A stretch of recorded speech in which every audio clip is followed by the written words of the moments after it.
Halo, selamat siang. Ketemu lagi dengan saya Dr. Nuraini Mulyaningsih SPKK, founder dari EBSA Skin Group. Kali ini saya akan sharing ilmu tentang bagaimana perawatan kulit selama kehamilan. Hal ini sering sekali ditanyakan ke ditanyain oleh pasien-pasien. Jadi pasien banyak sekali yang anggapannya bahwa dengan pemakaian krim itu akan mengganggu pertumbuhan janin. Oke, hari ini kita akan bahas bersama sebenarnya bagaimana sih gitu kan yang sesungguhnya yang bisa dilakukan oleh ibu hamil. Oke.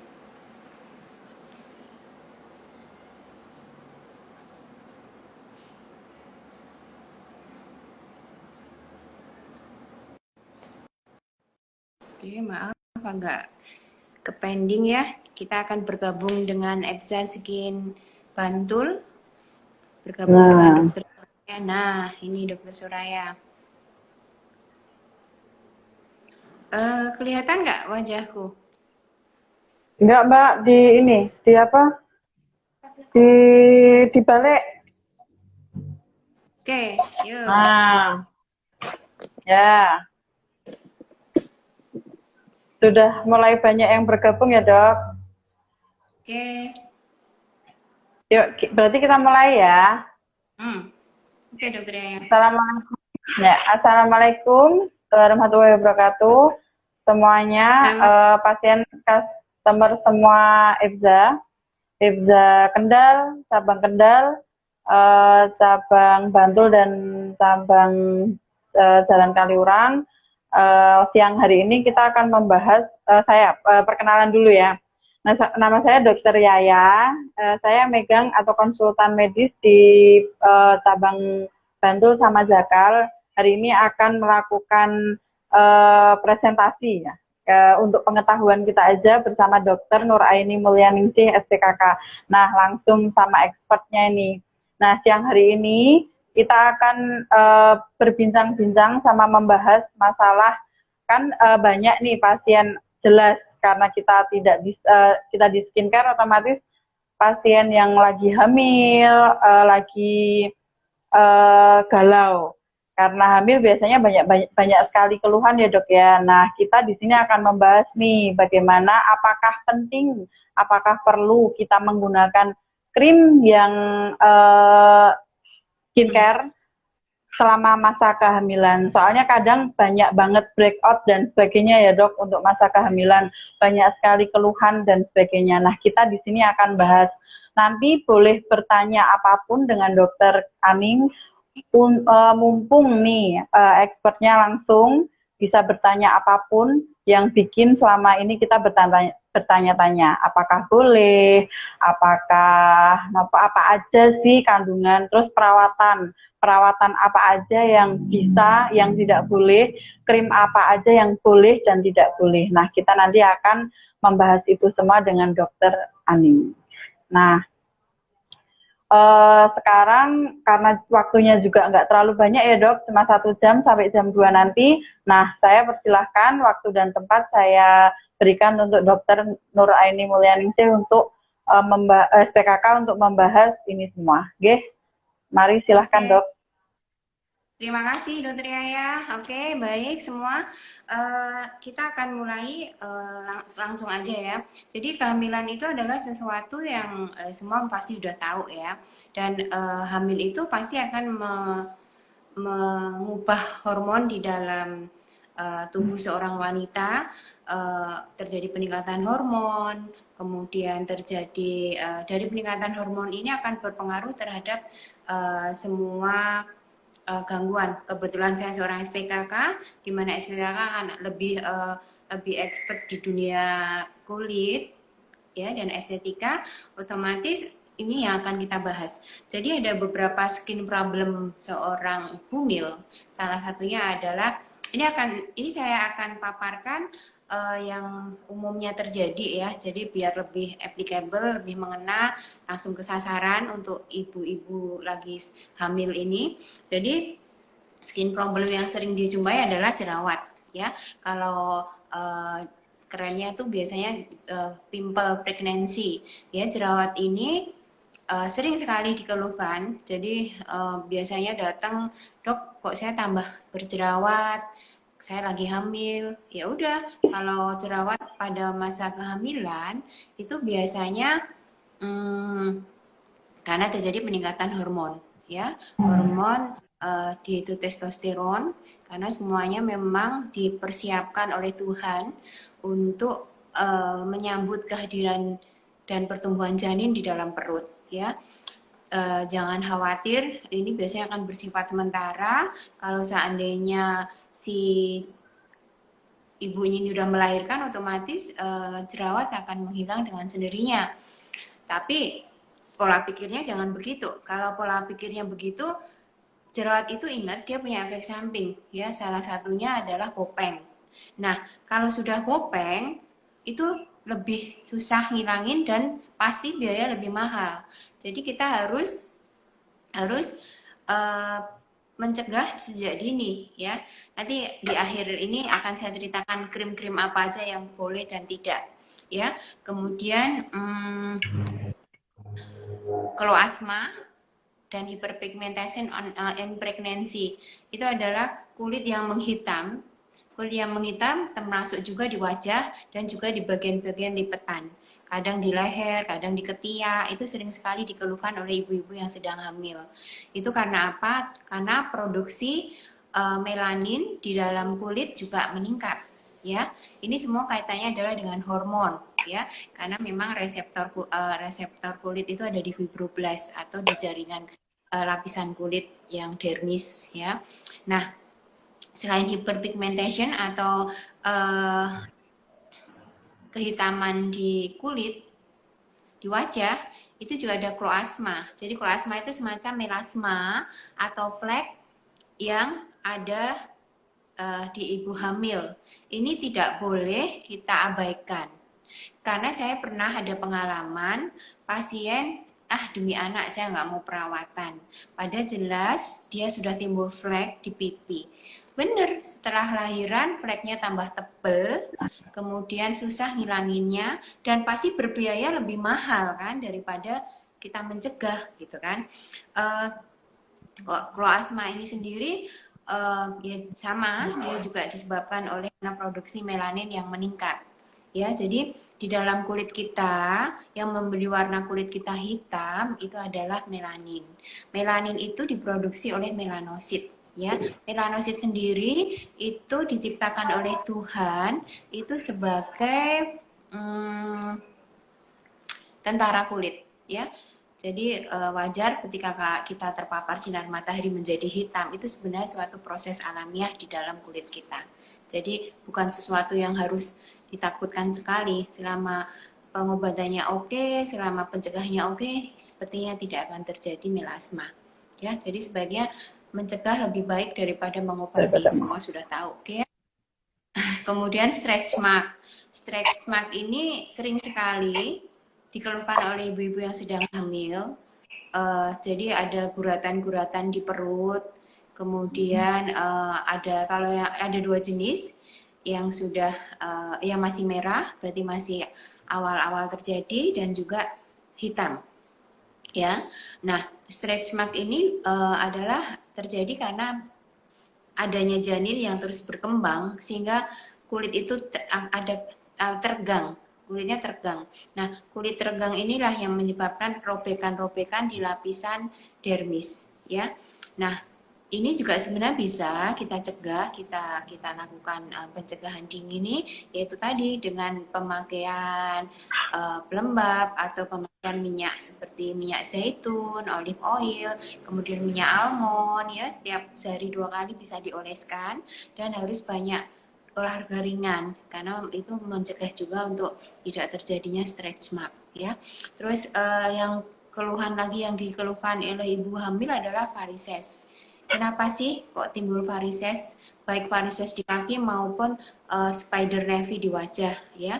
Itu ya semua terjadi karena untuk varises di kaki biasanya disebabkan oleh karena terlalu banyak berdiri, terlalu banyak duduk. Jadi memang ketika hamil apalagi ketiga, trimester ketiga itu usia 6 sampai 9 bulan, itu sebaiknya duduk sering rebahan di mana kaki lebih tinggi dari posisi jantung ya, dan jangan terlalu banyak berdiri karena dengan berdiri si janin itu akan menekan daripada sirkulasi darah kaki, timbullah varises.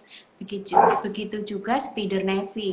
Jadi spider nevi itu adalah munculnya pembuluh-pembuluh darah karena memang terjadi peningkatan sirkulasi pada ibu hamil menyebabkan seperti itu ya.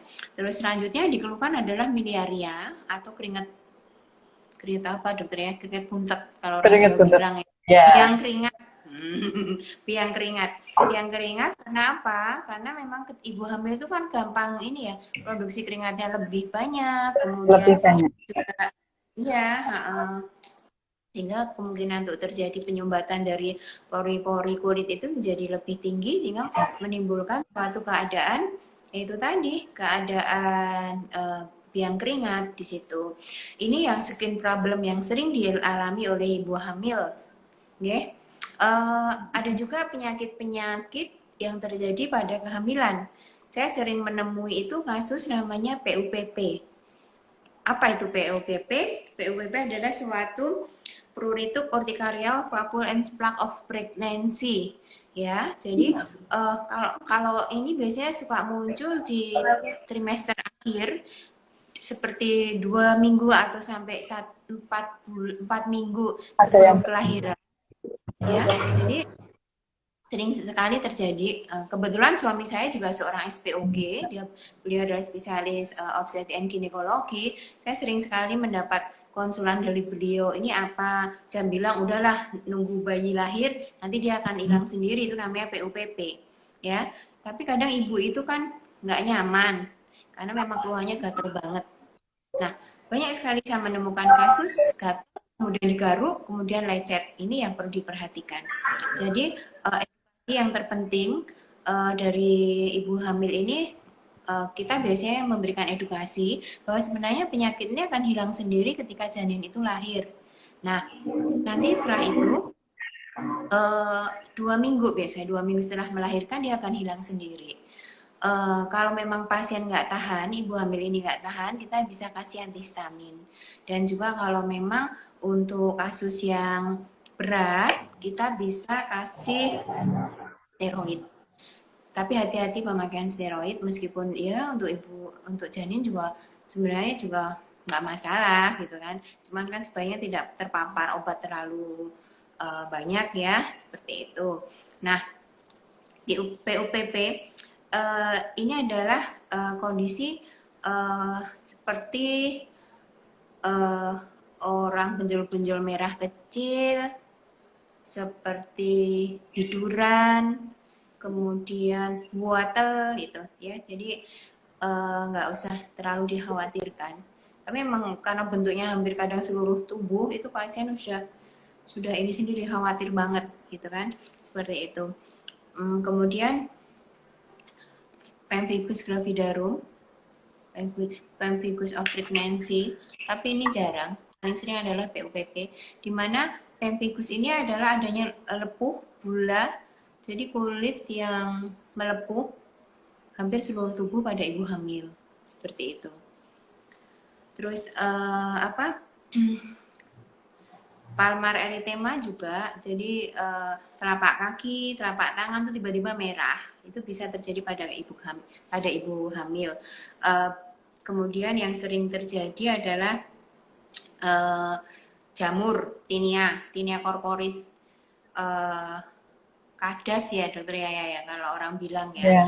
Memang pada ibu hamil itu kondisi kulitnya lebih lembab, kemudian lebih mudah sensitif itu sehingga terkena untuk jamur jamur sendiri itu adalah penghuni normal di kulit kita menjadi mudah terjadi jamur. Oke, jadi pada prinsipnya skin problem maupun penyakit karena kehamilan itu adalah bersifat sementara yang tidak perlu dikhawatirkan. Yang kita perlu perhatikan adalah efek samping ke depannya yang akan memberikan resiko penanganan karena sudah lanjut ditangani. Itu yang perlu diperhatikan itunya. Karena memang selama kehamilan dia akan hilang sendiri. Ya, kita nggak perlu khawatir. Tapi ya itu tadi, kita harus hati-hati terhadap efek samping yang terjadi. Dokter Yayan sudah saya sebutkan tadi itu, ya. Jadi ya tadi kayak bopeng, kemudian kasus melasma yang berkepanjangan gitu ya. Biasanya pasien itu datang kalau sudah parah. Kalau sebelum parah, alah nanti aja. Gitu kan. Dan nambahin lagi dok, harusnya pokoknya kalau misalkan karena kita hamil ya kita harus benar-benar tahu kalau misalkan memang kita butuh obat ya berobat ke dokter SPKK atau memang dokter yang memang expert di bidangnya. Jangan kan kadang ada banyak karena punya informasi seperti ini kadang beli obat sendiri kayak gitu loh dok. Banyak kasus yang seperti itu. Nah, kita harus benar-benar. Jadi ya kita datang karena ibu hamil tersebut. Kita aja yang sebagai dokter juga milih kan dok untuk obat yang bisa kita keluarkan. Apalagi yang tidak di expert di bidangnya. Kayak gitu aja sih dok. Kalau saya. Jadi harus hati-hati. Yang pasti ya kita harus jadi pasien yang cerdas ya. Pintar, jadi, ya. Carilah dokter yang berkompeten. Karena gimana ya, berpendidikan dan tidak berpendidikan itu kan sangat berpengaruh ya. Before after kita sekolah itu kan sangat mempengaruhi ya, seperti itu.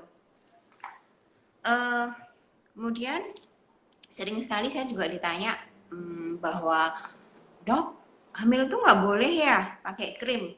Saya selalu bilang, kata siapa? Ya, jadi saya mau cerita bahwa ibu hamil menyusui boleh sekali pakai krim.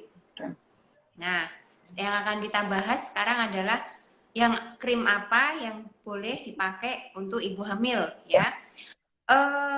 Sebenarnya yang dikhawatirkan, saya bilang dikhawatirkan karena sampai detik ini penelitiannya belum valid. Dikhawatirkan adalah kandungan krim, terutama krim malam yang mengandung tretinoin, ya, karena diduga tretinoin ini dia bersifat teratogenetik. Apa itu teratogenetik? Menyebabkan kecacatan di janin. Nah, penelitian yang ada selama ini adalah dari mencit. Anda tahu kan bahwa mencit itu kan kecil banget tuh, paling ini apa ya, segini. Dari mencit diolesin tretinoin. Lah permukaan tubuhnya kecil diolesin krim ya jelas berefek ya. Nah kalau kita mau mandi tretinoin, enggak kan? Seperti itu. Dan literatur yang saya baca dari buku Fitzpatrick itu adalah textbook resmi dermatologi dunia. Ya, jadi acuan kita dokter kulit seluruh dunia itu kita pakai Fitzpatrick. Di Fitzpatrick sendiri disebutkan bahwa krim itu, ya, semua krim itu diserap oleh tubuh itu hanya 0,01%, ya. Kalaupun sampai ke ginjal, kalaupun sampai ke sistemik itu ya aliran darah kita, gitu loh. Sebagai contoh, kalau seandainya kita ngasih resep tretinoin 0,025, nah kalau yang masuk tubuh berarti berapa dokter ya? Ya kan? Sedikit banget. Sedikit banget. Dan perlu diingat bahwa penelitian ini belum bisa dipakai. Sampai detik ini tidak ada untuk penelitian ke manusia, gitu ya. Kalau kita seandainya mau nabrak, ya, memang tidak ada pilihan lain bahwa pasien ini harus pakai tretinoin. Efek terburuknya begitu, gitu kan? Seperti itu. Tapi kalau memang Anda adalah tipikal seorang pasien yang aduh sangat hati-hati, ini janin saya tuh janin mahal, saya tuh Hmm. mengharapkan anak ini lama, pokoknya saya mau yang terbaik dari janin saya, oke. Ada beberapa pengganti, macam-macam pengganti. Jadi bisa diganti dengan eh, yang tidak ada threadnya, mungkin kita bisa pakai yang lain ya seperti ada palen, kita pakai apa produksi. Kalau pemutih kita bisa pakai eh, Akutin dok. Akutin ya dokter Hmm. ya, kemudian bisa juga pakai kocik seperti itu. Sebenarnya kalau hidroquinon sendiri juga nggak ngaruh ya dokter. Jadi Hmm. boleh untuk ambil pakai hidroquinon boleh, itu ya seperti Cuma itu. kadarnya ya dok yang benar-benar harus hati-hati. Nggak juga, hidroquinon tuh boleh, boleh. Tapi hidroquinon itu pemakainya ya harus diawasin, nggak boleh long Ya, time, nggak. Ya, jadi kita harus jadi pasien cerdas, hati-hati. dokternya harus lebih cerdas, ya. Ya Itu. benar dok.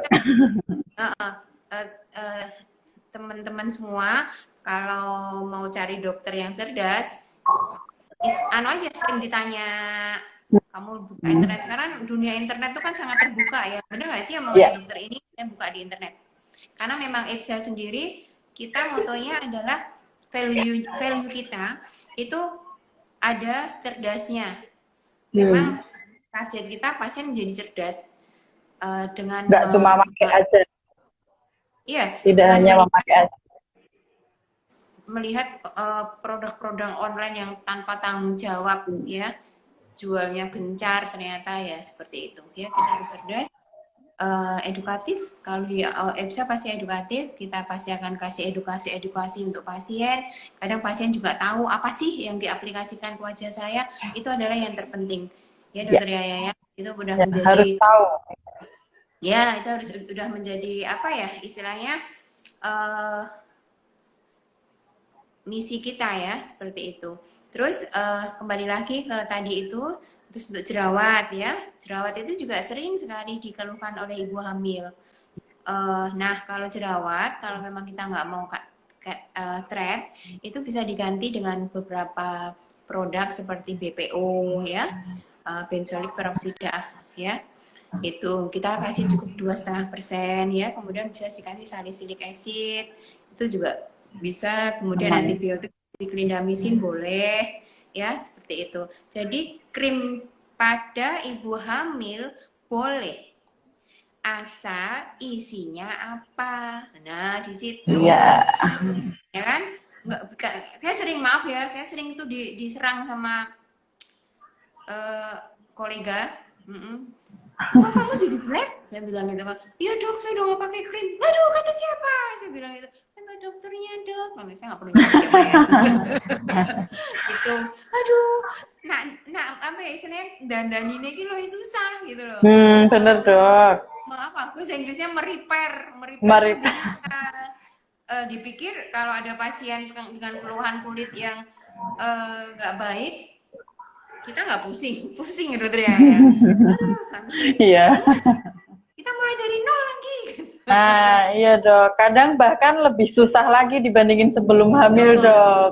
Iya, terus nah habis ngono Kayak gitu. mikirnya, ya tadi yang perlu diketahui juga bahwa perawatan kulit itu tidak melulu menggantungkan 100% kepada krim. Ya, gaya hidup juga sangat penting ya dokter ya. Ada beberapa Benar. hal yang memang, ada beberapa hal yang perhatikan. Saya sering bilang sama pasien begini, eh mau kamu pakai krim mahal, harganya jutaan, sak truk, tak bakal ini. Jadi gaya hidup sangat penting, terutama pada jerawat. Jerawat itu penting sekali, ngaruh sekali terhadap ini, apa, gaya hidup kita, ya. Itu terus apalagi dokter ya? Yang masalah banyak ya dok ya. Melasma tuh dok, banyak banget. Sama kalau misalkan banyak kasusnya itu bruntus dok, itu juga banyak. Yang tadi sebelumnya pernah dokter bahas itu ya. Melasma dok mungkin, atau flek-flek kecil lentigo yang biasanya banyak banget untuk pasien-pasien yang hamil, terus kemudian konsul pasti mengarahnya ke itu, kayak gitu. Iya, logikanya pasti akan terjadi peningkatan produksi melanin ketika hamil karena pengaruh dari hormon. Peningkatan hormon akan mempengaruhi produksi melanin ya. Jadi sebaiknya perawatan untuk mencegah semakin banyaknya flek pada ibu hamil itu tadi pakai tabir surya yang ketat ya. Pakai tabir surya yang ketat, SPF-nya minimal 30, 35 atau 20 boleh juga asal tidak terpapar sinar matahari secara langsung. Dan juga paling bagus ada PA plus-plusnya ya. PA plus 3 ya atau plus 4 itu lebih bagus ya. Kemudian jangan lupa selalu pakai pelembab ya. Bagus lagi kalau pelembab itu mengandung lectening yang mungkin ada vitamin C-nya, ada arbutinnya, ada kojiknya seperti itu. Yaitu karena memang setidaknya flek itu tidak semakin parah. Nah, nanti kalau seandainya sudah melahirkan, kita bisa melakukan treatment-treatment yang bisa mendukung untuk mengurangi fleknya tersebut seperti chemical peeling, laser NDX seperti itu ya. Situ. Oke. Dokter Yaya di Bantul sering banget ketemu pasien kayak gitu. Lumayan banyak sih dok, soalnya kan ya tidak bisa dipungkiri wanita kan pasti hamil kan. Nah biasanya lebih banyak itu jerawat, pasti itu jerawat. Pasti kalau hamil, pasti kalau misalkan konsul pertama biasanya jerawat. Yang kedua yaitu kusam, lentigo itu pasti dok. Soalnya ya bener yang dokter Aning bilang ya tadi, banyak yang dokter lain yang nyuruh malah stop krim tersebut. Padahal sudah saya jelaskan juga, kalau misalkan hamil kita tetap butuh krim. Minimal tabir surya ya dok ya. Tabir surya pelembab itu ya memang harus wajib untuk kita. Ya soalnya kalau misalkan memang sudah melahirkan, kasusnya pasti akan lebih parah kayak gitu. Itu aja sih dok. Jadi prinsip skincare, prinsip perawatan kulit itu ya hanya dua itu dok, tabir surya sama pelembab. Pelembab. Ya kalau kulit kita tidak ada masalah, udah dua itu aja sudah cukup lah. Kalau memang pengen lebih cerah, lebih glowing ya kayak krim malam. Dan yang pasti kita itu karena di wilayah tropis ya, itu kan ancaman paparan sinar UV-nya tinggi. Nah, itu yang menyebabkan kita menjadi mudah flek, menjadi lebih cepat tua ya, karena memang UV, terutama UVB. Jadi ultraviolet itu ada 3 macam. UVA, UVB, UVC. Cuma UVC kan nggak sampai ke Indonesia. Nah, yang paling banyak itu UVB. Nah, UVB itu cepat banget membuat kulit keriput, menyebabkan ya perubahan-perubahan di yang keserang P50 namanya, itu mudah sekali terjadi kerusakan kulit. Nah di situ intervensi tabir suryanya yang harus oke.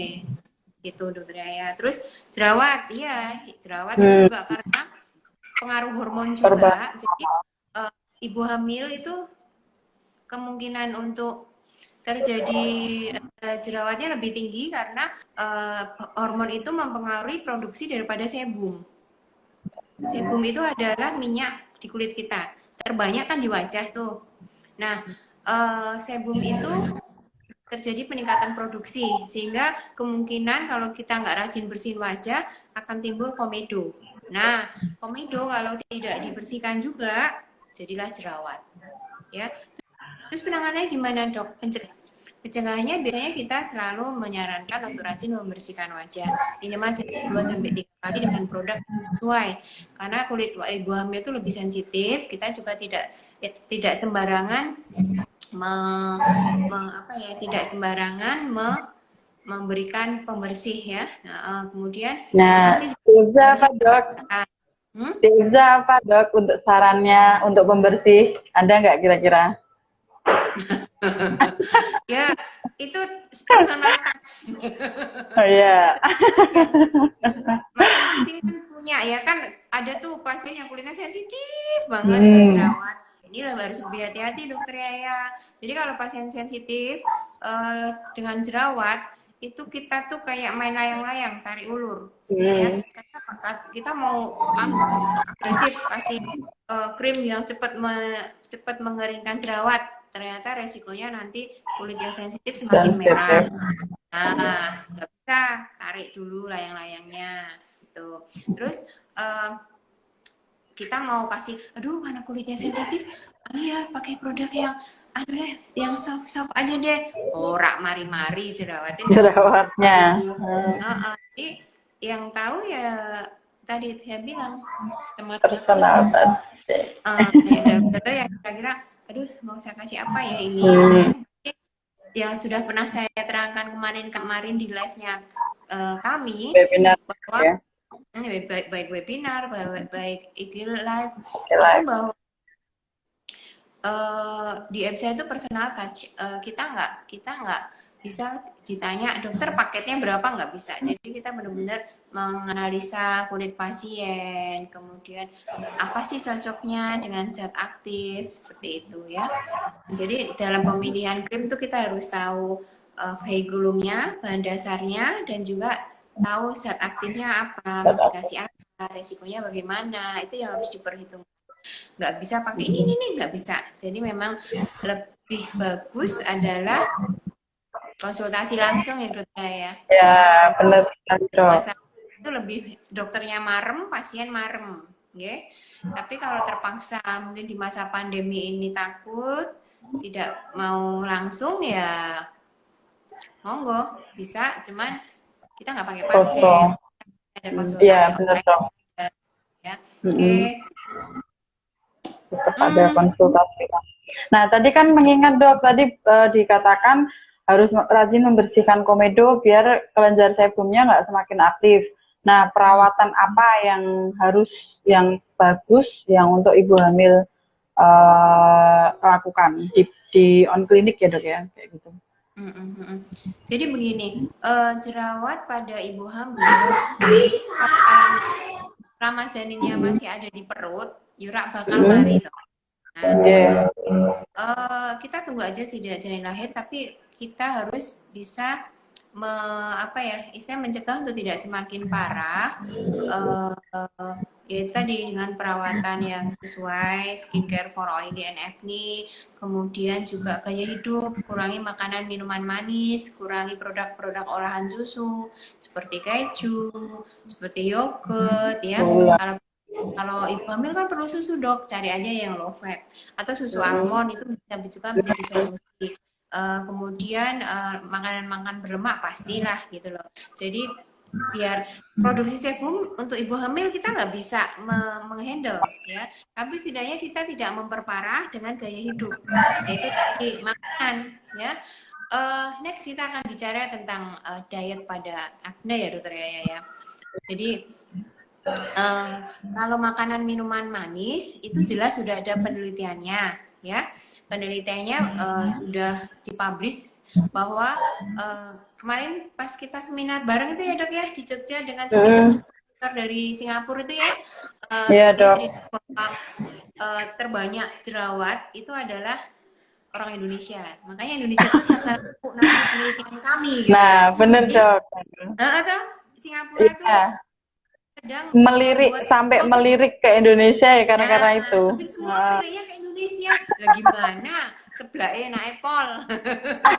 Di situ. Saya tuh sampai ya kita ikut seminar sampai gitu kan. Kenapa sih jelek-jelek itu larinya ke kita gitu. Memang benar dokter ya. Jadi kemarin saya waktu liburan ke Jepang Desember kemarin sama suami sama anak-anak. Karena saya seorang dokter kulit, jadi refleks ya, saya mesti ngamati orang-orang sana. Itu kabehnya mulus, badannya kecil-kecil, kulitnya Masya Allah. Tapi saya juga orangnya suka ngamati lingkungan ya. Sambil saya jalan, waktu itu memang saya waktu ke Jepang kemarin, saya mau backpacker. Jadi saya jalan kaki, nggak ada cara naik-naik mobil, nggak ada ya.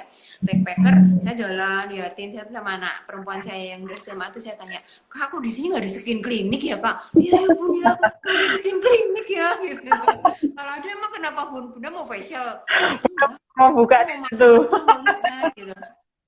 Bener ya, saya tuh mikir orang skin klinik tapi ngomongnya kok mulus-mulus ya, kok slimming ya, kok slim ya. saya tuh, oh berarti memang karena pola makan mereka itu kan healthy banget ya. Hampir gorengan tuh, hampir gorengan ya adalah, cuman sedikit gitu loh. Dan makanan-makanan juga apa ya? Ya menurut saya kalau orang Indonesia ya healthy ya. Sama juga ketika kami ke Korea itu juga, tapi cantik-cantik orang Jepang menurut saya. Itu. Nah, kembali waktu kita ke seminar kan dok, itu profesor siapa aku lupa dari Singapura kan bilang, Iya, dari Singapura. kamu difasilitasi oleh negara membuat gedung berapa lantai? 40 lantai ya, untuk mencari penelitian tentang jerawat. Jerawat. Next, ya next, Iya. Indonesia salah satu sasaran kami, target kami untuk menjual produk itu gitu loh. Terus waktu itu Prof Yo apa ya? Prof Yohanes Iya, ya? Prof. Yud Prof, sama Prof Prof. Har. Dr. Ah, Etna ah. ya. Ya. Apa? Gelendengi kalau orang Jawa bilang apa? Pakai bahasa Jawa ya dok. Ah, Wah, biar nggak tahu ya, Dok. produkmu enak wae. Itu tadi ya. Jadi kalau jerawat itu kita tidak bisa melulu menggantungkan krim. Ini sering Iya. jadi pasien, dok, kok nggak sembuh-sembuh? Saya udah pakai krim. Coba deh cerita dari bangun tidur sampai mau tidur, kamu makannya apa aja? Mesti sebelah metu, fried chickennya metu, ya, es teh, Thai tea, Taiti, catai, metu kabeh. keluar Ya semua. sudah, itu mungkin kamu eh jerawat seperti itu dokter ya. Jerawat. Jadi jangan jangan lupa ketika ada pasien jerawat bumil ataupun non bumil, edukasinya harus main ya, karena memang jerawat itu pengaruh terhadap Iya, kita tubuh. tubuh. Yang Mm-mm. paling kayak apa, benar-benar tergantung oleh lifestyle kita ya, Dok ya, kalau jerawat itu. Mm-mm. Kasarannya Ya. kan semua orang pun bisa berjerawat.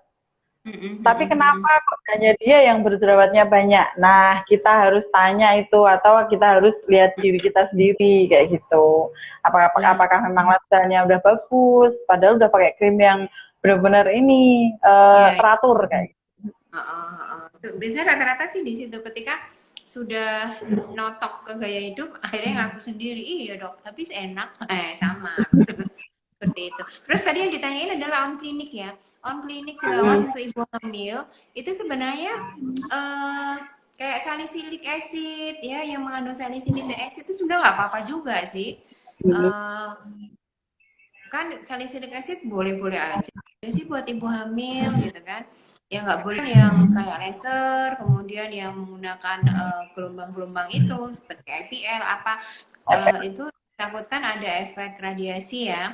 Itu kalaupun main terpaksa ya bisa kita lakukan, tapi memakai apa ya, pelindung diri aja kayak dokter radiologi itu. Tapi kok ribet apa riwah banget ya. Nah, menurut saya sih itu tadi. Mungkin facial biasa, kemudian bisa juga chemical peeling yang mengandung salicylic, tapi salicylic acidnya nggak usah yang tinggi-tinggi ya. 10-30% itu udah bagus. Saya biasanya ya kasih paling ya 20% gitu, seperti itu.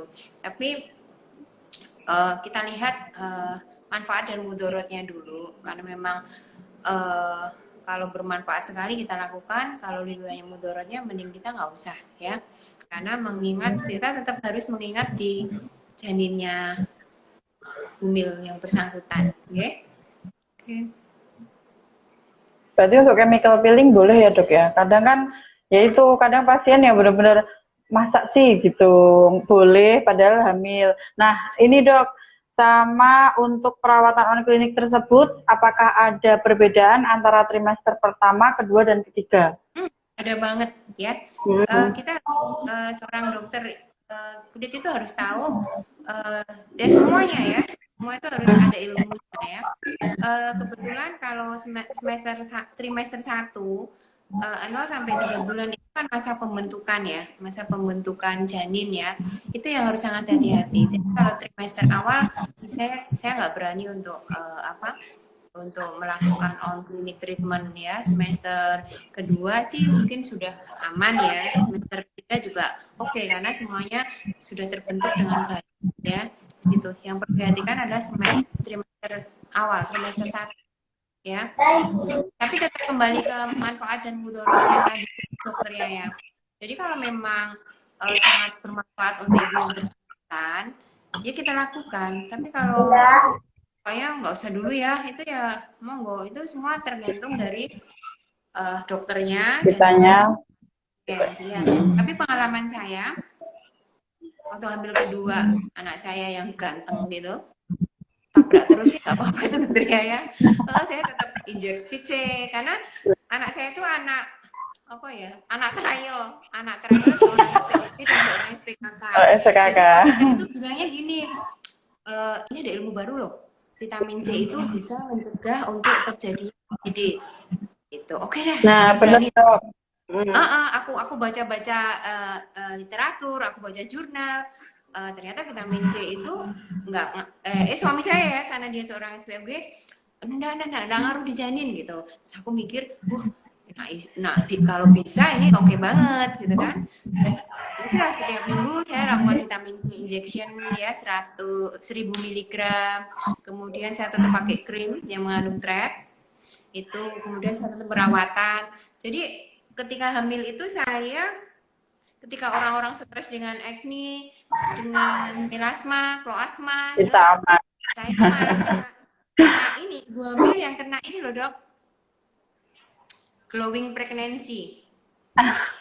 Semua orang tuh bilang, ini anaknya cewek gitu loh. Jadi saya hamil itu malah mulus, glowing gitu loh. Padahal karena perjuangan saya itu tadi sama suti-suti itu, sama setiap hari saya makan apel, seperti itu. Dan dokter Yaya kebetulan beliau adalah adik saya. Waktu si Atan lahir, kan kulitnya seperti kaca. Iya, benar dok. Seperti itu. Tapi saya juga buktiin dok, untuk anak saya juga yang pertama sama kedua minum Fit C yang memang dari SPOB-nya tersebut, memang melahirkannya pun kalau yang anak nomor 1 memang pas ketubannya memang pecah pas pembukaan lengkap, tapi yang kedua malah KPD itu dok. Karena yang pertama saya lebih rutin untuk minum VC tersebut, tapi memang benar-benar terbukti kok dok. Dan bayinya iya, benar-benar bersih. Meskipun itu, Bisa meskipun itu terjadi, meskipun itu mungkin hanya di antara keluarga kita ya, kita udah buktiin ya. Itu, nak saya malah rak pecah dok. Oh gitu, harus dipecah ya dok ya. Iya, sampai dokternya tuh, ini rak pecah-pecah aja. Iya, memang terbukti banget untuk VC. Ilmuku bener lah, ora ilmumu saya bilang nah gitu. Itu berarti memang ini dok memang harus konsultasi ke SPKK kalau misalkan kita hamil kan. Jadi memang harus benar-benar diarahkan untuk bikin kulit ya, untuk kulit juga oke, kandungan pun juga oke. Kalau KPD kan nggak enak banget tuh dok. Kayak gitu sih. Sepertinya begitu. Kita bikin menu baru. Jadi tetap ada hubungannya. Ya begitu memang. Ya KPD gue malah nggak pecah-pecah, akhirnya dipecah lengkap gitu kan, sampai dokternya, dan air ketubannya itu sangat jernih. Jernih, iya dok. Sampai waktu itu SPOG-nya tuh, ya Allah jernih banget, baunya nggak bau. Kayak gitu. Nah terus suami saya ini banget, bangga banget, tuh bener kan? Padahal tetap ada hubungan ya dok ya. Iya. Juga banget. Jadi lebih soft gitu ya. Dan itu memang dilakukan juga dengan adik kita, dokter Gigi Wawa, itu juga kayak anak sekarang kan, wow. Iya, makanya ibunya cantik, anaknya pun cantik atau kulitnya bersih kayak gitu. Iya. Tetap ada manfaatnya ya dok ya, tetap. Soalnya kan kadang yang nggak tahu itu yang kasarannya yang ini sama skincare tuh kadang nggak boleh VC kayak gitu loh dok. Kadang kan yang nggak tahu atau memang tidak tahu penelitiannya dan sebagainya, hamil buat apa VC kayak gitu, nggak boleh kayak gitu loh. Kadang ada yang kayak gitu, padahal kan pun penyerapannya pun nggak semuanya masuk ke tubuh kan dok. Jadinya memang ada penelitiannya pun bagus kayak gitu. Memang manfaatnya. Heeh. Vitamin C kan gampang luruh dari tubuh. Nah, betul. Dan hasil hasil saya dengan si anak laki-laki saya itu sekarang suami saya mesti ngeresepin vitamin C. Lebih bagus Nah, lagi kalau kita banyak konsumsi sayuran dan buah-buahan. saya Jadi bapak ibu, bapaknya ada nggak ya? Ibu-ibu semua ibu-ibu kalau menghasilkan anak yang kayak artis, yang tuh maksudnya dengerin ya. kulturnya bagus, pengalaman kami, keluarga kami itu bisa ditiru gitu loh.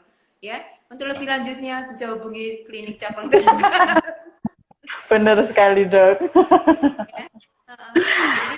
Jadi selama kalau prinsip kami selama jurnalnya atau penelitian itu bisa dipertanggungjawabkan, nggak usah takut. Hmm.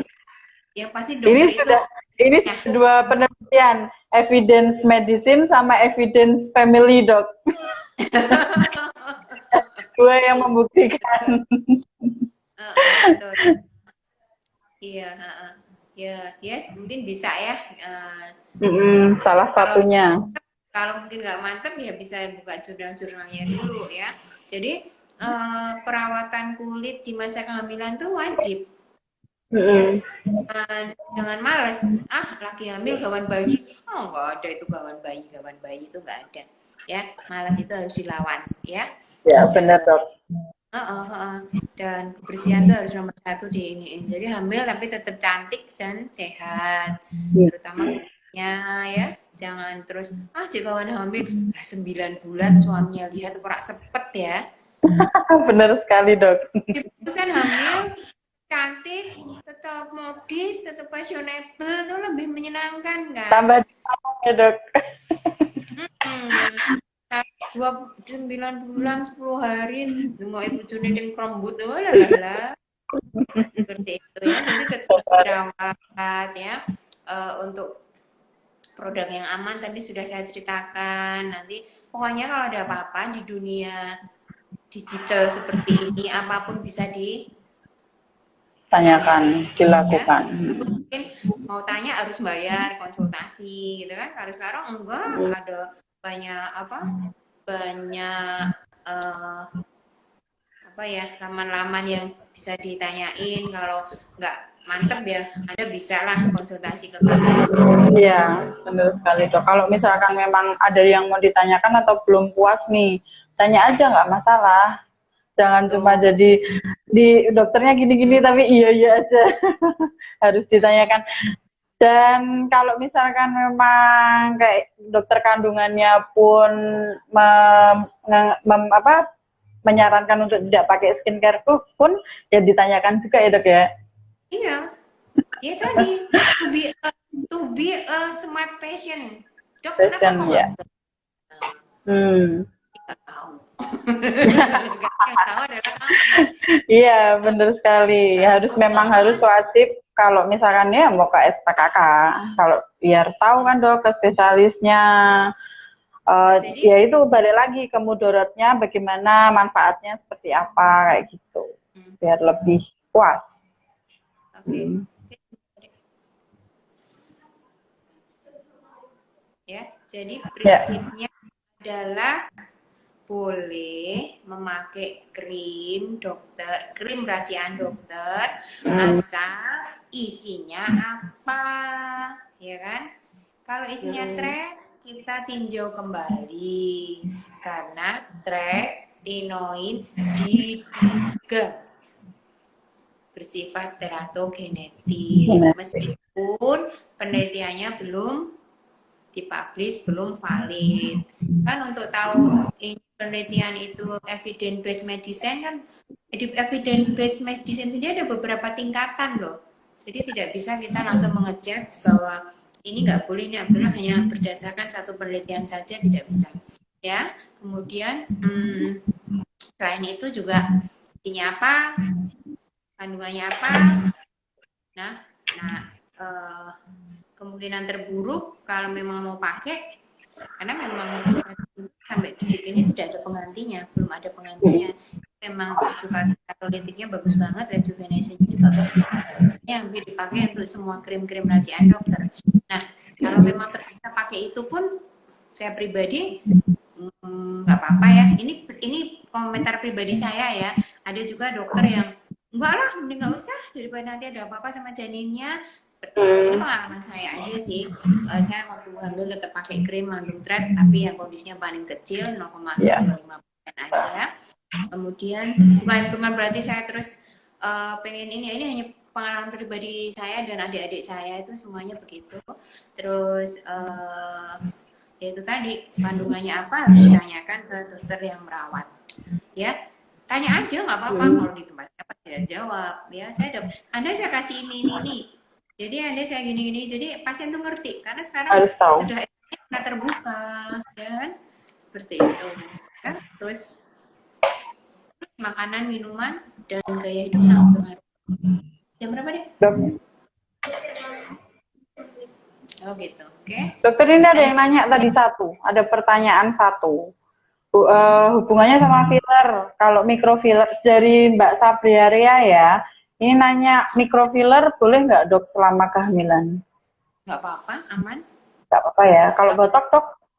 Filler itu Botok kan juga dia nggak apa-apa. lokal ya, dan dia adalah isinya asam hyaluronic acid. Jadi hyaluronic acid atau asam hyaluronat. Dia kan bekerja ya sudah, kalau disuntikin di sini ya sudah di situ doang. Nggak ikut sistemik enggak, karena memang sifat filler itu kan dia apa ya? Kayak dia memberikan apa ya? Ganjalan ya di tubuh-tubuh yang mungkin mulai berkurang atau untuk penambahan dagu gitu. Jadi saya bilang mikrofiller. Emang ada mikrofiller? Ya pertanyaannya seperti itu dok. Filler mungkin ya untuk penambahan. Filler Nggak apa-apa. mungkin nggak masalah ya. Filler aman. Filler aman. Ya. Kalau botok harus lebih Ya hati-hati. Bu. Iya, karena botok itu kan dia menjuntikkan dan dia bisa menyebar kemana-mana. Ya, kalau penyuntikannya tepat ya Nggak masalah. prinsipnya botok itu nggak berjalan kemana-mana, aman sih. Cuman kalau saya kalau lebih suka nggak dulu ya, Ya. karena botok Nunggu dulu resikonya ya dok. nyebar itu ada. Tapi kalau filler ya sudah di situ aja. Di situ aja. Jadi filler Berarti aman. boleh ya dok ya. Oke, Untuk botok filler. dilihat lagi. Dilihat. Kalau memang perlu ya Kalau ini nggak dulu. masalah. Tunggu dulu aja ya dok ya. Ya, teknik untuk menghilangkan kerutangan ya masih banyak kan. Masih banyak. Chemical peeling pun bisa. Iya, tapi kalau meskipun hasilnya memang tidak sedahsyat botok itu saya bilang hasilnya dahsyat banget. Before after 7 hari dan semua pasien yang sudah pernah botok mesti adiktif. Repeat, bener banget dok. Karena memang ketika sudah perubahannya bagus banget. Pasien saya yang banyak ya botok malahan. Dan ya pasti botoknya Ebza halal ya dokternya ya. Ya bener dok, halal 100% dan perform. Nah itu yang penting di Indonesia. Apa yang dilakukan oleh diri kita ya kita harus lebih safety-nya harus nomor 1 karena kita muslim ya, kehalalan pun juga harus sangat diperhatikan ya. Oke, sudah sih dok untuk pertanyaannya. Apakah ada yang mau lagi? Dari tadi cuma satu itu aja sih dok. Mungkin sudah jelas penjelasannya dari dokter Aning G untuk perawatannya selama hamil seperti apa. Yang penting kan kalau misalkan iya memang harus dijaga, memang karena ya penting sekali untuk kita, untuk kehidupan sehari-hari pun skincare itu penting banget kan dok. Kulit itu kan kasarannya orang lihat kita kan dari kulit kita bagaimana. Soalnya dari kulit itu bersih, otomatis kulit itu bagian terluar tubuh kita. Dia mempresentasikan kondisi kesehatan tubuh kita. Kulit itu permukaannya paling luas dari tubuh kita. Ya. Dan kalau kulit kita bersih, kita cantik, ya pasti cantik luar dalam ya, itu akan membuat trust ini yang membangunnya bertahun-tahun, berpuluh-puluh tahun, baru akhirnya orang tuh orang ini tuh baik, orang ini lah itu kepentingannya ada di situ. Jangan melulu bahwa merawat kulit itu berhubungan dengan kecantikan saja. Iya, benar sekali dok. Ya itu seperti tadi dokter Aning menjelaskan, ternyata selama kehamilan pun banyak sekali keluhan yang disebabkan oleh kulit. Nah, bukan cuma kita, yaitu estetikanya aja, tapi masalah tangan aja yang benar-benar mengganggu. Otomatis kan kalau misalkan ada keluhan seperti itu, aktivitas kita pun nggak bisa maksimal seperti sebelumnya kan dok, kayak gitu. Jadi memang konsultasi itu sangat-sangat penting. Dan kalau dan ke SPKK ya tentunya karena memang spesialisnya ya di situ kayak gitu, harus benar-benar tahu sama dokter yang memang sudah berkompeten Ya. kayak gitu. Oke. Ini sudah jam 2 dok, apakah kita lanjut atau sudah? Kita lanjut. Ini pertanyaannya ya. Nanti setiap minggu mungkin Ebza akan mengeluarkan banyak topik yang mengganggu kita selama ini ya dok ya. Mungkin yang harus kita gimana sih jadi pasien yang benar-benar pinter, benar-benar harus tahu skincare apa yang dipakai kayak gitu. Nah ini ada satu lagi pertanyaan dok. Dok selama hamil kemarin saya timbul kutil, bisa hilang nggak ya dok? Dari Wawa sekali. Bisa sekali. Kalau mau langsung hilang bisa dengan teknik electrocauter atau laser CO2. Di EBSA ada semua. Nah, itu Mbak Wawa bisa langsung ke sebelahnya untuk melakukan tindakan itu. Mungkin nanti setiap minggu ya dok kita bakal ketemu terus membahas depan kita akan membahas semua apapun masalah kulit. Jadi kalau misalkan pasien-pasien atau yang sekarang kita live boleh mencatat apa aja sih yang mau ditanyakan selama kita live. Pokoknya ikutin terus. Tetap di rumah aja karena memang masih pandemi COVID ya dok ya yang masih tetap ada ya. Lebih baik di rumah, lebih aman. Nanti kita akan share terus pokoknya. Mungkin kita akan bahas tentang dermatitis atopik dokter ya. Dermatitis, oke deh, nggak apa-apa sih dok. Iya banyak ya. Juga sih lumayan. Ada anak ya. Kan lumayan banget. Ya lumayan. Iya dok. Kasus kabies. Kasus atopik itu. Soalnya susah juga ya dok untuk penanganannya, kita harus benar-benar ketat dan sebagainya. Ya. Dan rata-rata pasien tuh nggak ngerti. Ambilin brosur dermatitis atopik. Rata-rata pasien kebanyakan itu nggak ngerti apa itu bagaimana perawatan kulit sangat kering, bagaimana perawatan kulit lansia ya, karena lansia sama bayi itu sama kulitnya sangat kering. Sampai akhirnya saya membuat brosur seperti ini. Dermatitis atopik nanti saya bisa share, yang menginginkan bisa saya kirim. Minggu depan kita akan ketemu dengan topik dermatitis atopik. Ya. Oke. Sudah? Ini ada yang nanyain juga dok dari Nala Mama Dila. Nunggu topik gimana sih cara mengecilkan pori? Itu nanti konsultasi aja sama dokter Aning. Itu pasti nggak usah takut langsung nanya. Oke dok, oke. Nala Mama Dila. Kita keluar dari tema nggak apa-apa ya. Ini tinggal 1,5 menit lagi. Jadi pori-pori besar itu adalah sudah cetakan dari sananya ya. Setidaknya kalau untuk menutup rapat seperti kulit yang kering nggak bisa, tapi kita bisa meminimalisasi dengan beberapa teknik, yaitu bisa chemical peeling dengan AHA dengan konsentrasi tinggi atau dengan laser CO2 atau laser erbium ya. Terus pakai produk-produk yang non komedogenik yang lebih ke arah water base ya, seperti itu. Terus mungkin pakai produk-produk yang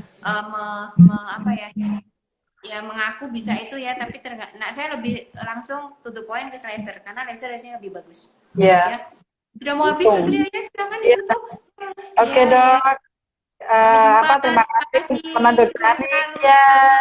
Dokter Aning untuk penjelasannya siang hari ini ya. Mungkin kita akan tiap minggu akan mengadakan live IG seperti ini, jadi tetap stay tune di IG Live Ebza Skin Clinic dan Ebza Skin ya untuk kita bahas setiap Selasa. Ya dok, terima kasih untuk Dokter Aning informasi yang selama ini. Kesimpulannya adalah selama hamil skincare tetap dibutuhkan asal kita konsultasi dan kita tahu isinya apa dan gunanya apa. Nah, salah satunya ya kita harus tanya ke memang expertnya kayak gitu. Oke, dok. Ya. Terima kasih semuanya. Ya dok, terima kasih untuk semuanya.